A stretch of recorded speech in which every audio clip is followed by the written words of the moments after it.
Jubilee హిల్స్‌లో ఉన్న mini Tirumala దగ్గర ఏకాదశి రోజు ఎంతమంది నిలబడ్డారో లైన్‌లో అనేది చూపెట్టాను కదా ఒక షార్ట్‌లో. కానీ పైకొచ్చినంక దేవుని దగ్గర ఎంత బాగుంది లోపల అనేది కూడా చూపెట్టాలి కదా! అదే ఈ వీడియో అన్నట్టు. వైకుంఠ ద్వారం అని లోపల ఎంత బాగుందో క్లియర్‌గా వీడియో తీశాను.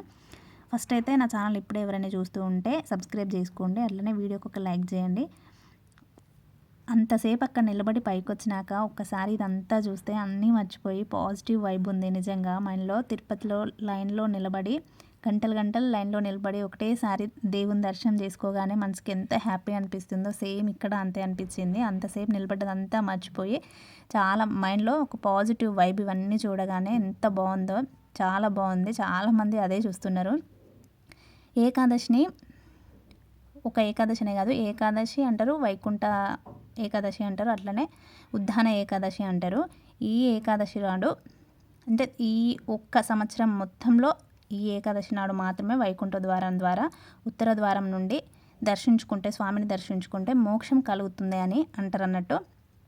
ఏకాదశికి ఉన్న రోజు అదే. ఓన్లీ సంవత్సరం మొత్తంలో ఈ ఒక్క ఏకాదశి రోజు మాత్రమే ఈ ఉత్తర ద్వారం నుండి దర్శనం ఉంటుంది. అట్లా దర్శనం చేసుకుంటే, ఈ ఉత్తర ద్వారం నుండి దర్శనం చేసుకుంటే మోక్షం అనేది కలుగుతుంది. ఇదన్నమాట ముచ్చట ఈ ఏకాదశికి ఉంది. అండ్ ఈరోజు అన్నం తినొద్దు అని కూడా అంటారు. అన్నం తినొద్దు అనడానికి ఒక రీజన్ ఉంది. అంటే మురా అనే రాక్షసుడు ఉంటాడంట. ఆ మురా అనే రాక్షసుడు బియ్యంలో దాచుకొని ఉంటాడంట ఆ రోజు.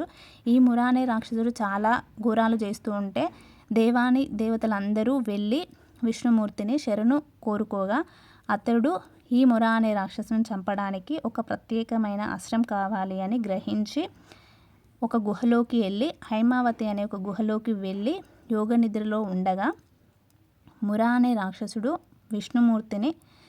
విష్ణుమూర్తిని సంహరించాలని చూస్తాడంట. ఆ సమయంలో విష్ణుమూర్తి దగ్గర నుంచి ఒక్క శక్తి అనేది బయటికి వచ్చి తన కంటి చూపుతోనే మురా అనే రాక్షసుని చంపేస్తుందంట. ఆ తర్వాత విష్ణుమూర్తి ఏకాదశి ఉద్భవించిన ఆ శక్తికి ఏకాదశి అని పేరు పెట్టి నీకు ఏం వరం కావాలో కోరుకో అని అన్నాడంట. అప్పుడు తను ఈ ఏకాదశి రోజు ఉపవాసం ఉండాలి అందరూ అని అడిగిందంట. అందుకు గాను ఆయన ఈరోజు ఉపవాసం ఉన్నవారికి వైకుంఠ ప్రాప్తి కలుగుతుంది అని అన్నాడంట. ఇది అన్నట్టు ఆ రోజు అన్నం తినకూడదు, ఫాస్టింగ్ ఉండాలి అన్నది అందుకేనంట. ఆ బియ్యానికి సంబంధించి ఏమీ తినొద్దంట. ఆ బియ్యంలో ఈ మురా అనే రాక్షసుడు దాక్కొని ఉంటాడంట. అండ్ ఏకాదశి రోజు కూడా ఉత్తర ద్వారం అంటే జ్ఞాన ద్వారం అంట, దక్షిణం అంటే అజ్ఞానం అంట.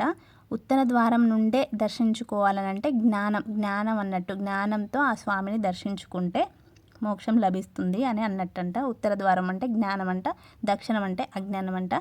ఇది నాకు తెలిసిన స్టోరీ అయితే నేను చెప్పాను. నేను ఒక 2 వీడియోలలో విన్నాను కాబట్టి చెప్పాను. కరెక్టేనా కాదా అనేది ఎవరికైనా క్లియర్గా తెలిసి ఉంటే కామెంట్ చేయండి. ఒకవేళ కరెక్టే కాకపోతే మీకు తెలిసింది కామెంట్ చేయండి, నేను కూడా తెలుసుకుంటా. ఇదన్నమాట ఈ ఏకాదశిది. లోపలికి వచ్చినాక ఇదంతా వ్యూ చూసినైతే చాలా బాగుంది.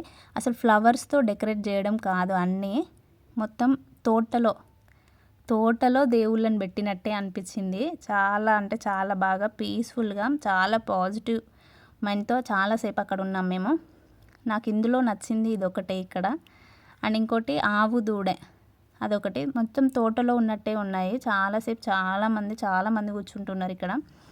చాలా బాగా అనిపించింది ఈ డెకరేషన్ అంతా. ఇక్కడనే కాదు, వైకుంఠ ఏకాదశి రోజు చాలా అన్ని వెంకటేశ్వర స్వామి టెంపుల్లలో డెకరేషన్ అయితే సూపర్ ఉంది. అసలు ఇంకొక వీడియోలో చూశాను నేను, అసలు మస్తు అనిపించింది. అంటే ఓన్లీ ఫ్లవర్స్తోనే కాకుండా మొత్తం ఫ్రూట్స్తో కూడా డెకరేట్ చేశారు.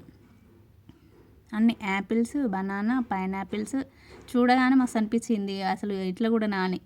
ఇక్కడైతే ఈ మినీ తిరుమల జూబ్లీ హిల్స్లో ఉన్న ఈ మినీ తిరుమల అయితే ఇలా నాకు నచ్చిన ఇక్కడ ఇదొక్కటే, ఇది ప్లస్ ఈ పక్కకి బాగా అనిపించింది. చూడగానే మస్తు అనిపించింది నాకు. ఆవు దూడ అంటే ఫ్లవర్స్తో అసలు డెకరేట్ చేసినట్టు కాదు, మొత్తం తోటలోనే ఉన్నట్టున్నది. అండ్ ఏకాదశి రోజు ఫాస్టింగ్ ఉండాలి, అన్నం తినొద్దు కాబట్టి ఆ రోజు లేదు ఇక్కడ, ఫుడ్ అనేది పెట్టలేదు ఇక్కడ, తినకూడదు కాబట్టి.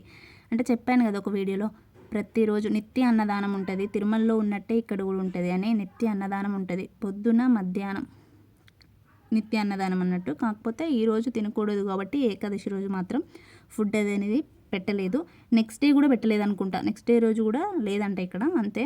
కానీ మిగతా డేస్ మాత్రం సేమ్ తిరుమలలో జరిగినట్టే పూజలు, తిరుమలలో ఉన్నట్టే ఓం నమో వెంకటేశాయ అని మాత్రం సేమ్. అది వింటే మాత్రం అక్కడ తిరుపతిలోనే ఉన్నామేమో అన్నట్టు అనిపిస్తుంది.